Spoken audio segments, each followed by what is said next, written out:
Today we talk about how can you disable this sign or know how you can do that on your Airbnb app.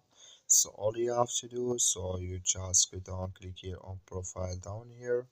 So when you click here on profile, it's going to take you to this list here. Then all you have to do, so you just go down here, then you click here on privacy ensuring, click on it.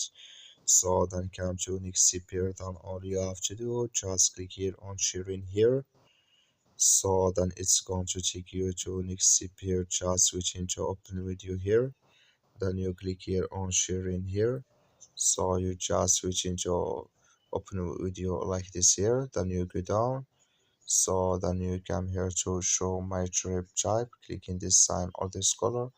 Like you see color, it's gone. That's me. Show my trip type. Disable with us now. That's all you have to do. Thank you for watching. Don't forget to support us by liking, subscribing.